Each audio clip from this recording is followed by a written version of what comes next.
नड्डा जी, आप तो टुच्चई पर उतर आए और आपके साथ साथ आपके तमाम मंत्री, आपके सांसद, आपके बेलगाम प्रवक्ता भी।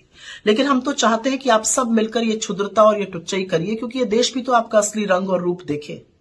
इस शोक की घड़ी में डॉक्टर मनमोहन सिंह को आप वो सम्मान नहीं दे पाए जिसके वो हकदार थे, लेकिन इस शोक की घड़ी में आंखें मटका मटका के, आंखें तरेर तरेर कर, भाव भंगिमाओं के साथ जिन शब्दों का चयन आप लोग कर रहे हैं, ये दुनिया देख रही है कि किस तरह से आप इस देश के एक प्रधानमंत्री का अपमान कर रहे हैं, इस देश के प्रथम सिख प्रधानमंत्री का तिरस्कार कर रहे हैं।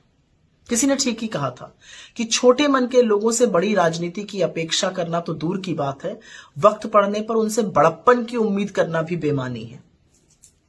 सरदार मनमोहन सिंह इस देश के सिर्फ प्रथम सिख प्रधानमंत्री नहीं थे, वो विश्व विख्यात के अर्थशास्त्री थे, उत्कृष्ट अर्थशास्त्री थे, शालीन व्यक्तित्व के धनी थे, एक परिपक्व राजनेता थे जिन्होंने देश का परचम दुनिया भर में लहराया। और ऐसे में निगम बोध घाट पर उनका अंतिम संस्कार करके, जहां पर किसी भी पूर्व प्रधानमंत्री का अंतिम संस्कार नहीं हुआ, इंक्लूडिंग अटल जी का, जिनका आपने स्मृति स्थल पर अंतिम संस्कार किया और वहीं पर उनका स्मारक बना, ये करके आपने दिखा दिया कि इस देश के प्रथम सिख प्रधानमंत्री के लिए आपके मन में तनिक भर भी, रत्ती भर भी इज्जत और सम्मान नहीं है। कुछ बातें हैं जो हम लोग कहना नहीं चाहते थे, लेकिन आपने कोई चारा नहीं छोड़ा है और कहनी पड़ेंगी, और क्योंकि छेड़ दिया है तो सुनिए इस बात को, और ये देश को भी समझ में आनी चाहिए। डीडी न्यूज ने डॉक्टर साहब के अंतिम संस्कार का लाइव प्रसारण तब शुरू किया जब नरेंद्र मोदी निगमबोध घाट पहुंच गए। प्रथम पंक्ति में नरेंद्र मोदी, अमित शाह, राजनाथ सिंह, किरण रिजिजू, ओम बिरला, महामहिम राष्ट्रपति द्रौपदी मुर्मू जी, वाइस प्रेसिडेंट धनखड़ जी, सब लोग बैठे थे। बमुश्किल 2 या 3 कुर्सियां उनके परिवार के लिए थी और परिवार में उनकी बेटियां आगे बैठ भी नहीं पाई। मुश्किल से 1 कुर्सी कांग्रेस अध्यक्ष और नेता प्रतिपक्ष राज्यसभा खड़गे जी के लिए थी। नेता प्रतिपक्ष लोकसभा राहुल जी के लिए कोई कुर्सी भी नहीं थी। जगह इतनी तंग थी कि उनका परिवार, अधिकांश परिवार चिता तक भी नहीं पहुंच पाए और बहुत सारे परिवार के लोग अपनी पुष्पांजलि भी नहीं अर्पित कर पाए। जनमानस को तो निगमबोध घाट के गेट तक नहीं आने दिया गया, उनको सड़कों पर ही श्रद्धांजलि अर्पित करके अपने मन को समझाना पड़ा। जो विदेशी राजनयिक थे वो इतने पीछे बैठे थे कि उनको वहां से कुछ दिख भी नहीं रहा था, इतनी तंग जगह थी। और जो डीडी न्यूज का कैमरा था उसका सारा फोकस मोदी जी पर था। परिवार ही नदारद था, तो ऐसे में ये उम्मीद करना कि राहुल जी या सोनिया जी या खड़गे जी को दिखाया जाएगा, ये भी बेमानी है।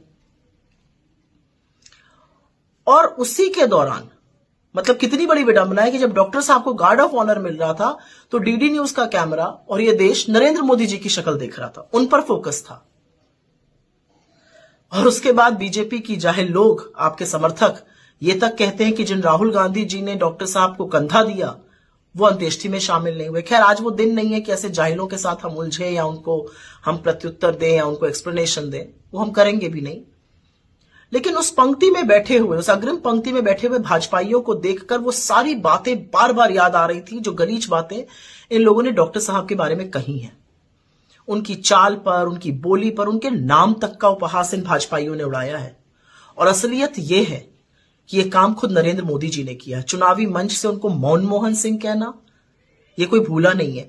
और मैं चाहकर भी नरेंद्र मोदी का सदन में वो वक्तव्य कि डॉक्टर साहब रेनकोट पहनकर नहाते हैं जैसी वाहियात बात अपने मन से भुला नहीं पा रही हूं। उन लोगों को बार बार देखकर, स्पेशली अमित शाह और नरेंद्र मोदी जी को बार बार देखकर मन में यह ख्याल जरूर आ रहा था कि क्या इनके मन में, इनके मस्तिष्क में आज जरा सी भी ग्लानि, जरा सा भी क्षोभ, जरा सा भी पछतावा, जरा सा भी अफसोस है? और अगर नहीं है तो होना चाहिए था। खैर, डॉक्टर साहब के निधन के बाद आपकी जो विफलताएं हैं, आपका जो खोखलापन है, वो पूरी दुनिया और पूरे देश ने देख लिया है। असलियत तो यह है कि एक पूरी पीढ़ी को आपने व्हाट्सएप के जरिए जो अनर्गल बातें डॉक्टर साहब के बारे में कही थी, वो सारे झूठ एक प्रहार में ध्वस्त हो गए। क्योंकि उन सब लोगों को डॉक्टर साहब की उपलब्धियां, विश्व में वो कितने विख्यात थे, उनका क्या कद था वैश्विक स्तर पे, वो उन्होंने इस देश को मुश्किल दौर में कैसे संभाला, अर्थव्यवस्था को कैसे सुदृढ़ रखा, वो सारे सच विस्फोटक होकर सामने आ गए। असलियत यह भी है कि आपके लाखों करोड़ों रुपए का जो झूठ का प्रोपेगेंडा था वो भी ध्वस्त हो गया। क्योंकि आज जो चर्चा है वो तो डॉक्टर साहब के देश के प्रति समर्पण की, उनके ज्ञान की, उनकी शालीनता की, उनकी गरिमा की हो रही है। तो लानत है आपके प्रोपेगेंडा पे। लेकिन आप देश के मूड को भांप नहीं पा रहे हैं। आप सिख समुदाय की सरदारों की अपेक्षाओं को भांप नहीं पा रहे हैं। आप ये नहीं समझ पा रहे हैं कि जो अवमानना आपने सरदार मनमोहन सिंह जी की है वो इस पूरे देश की अवमानना है। और यह अवमानना और तिरस्कार ही नहीं है, यह पाप है। पाप का प्रायश्चित कीजिए।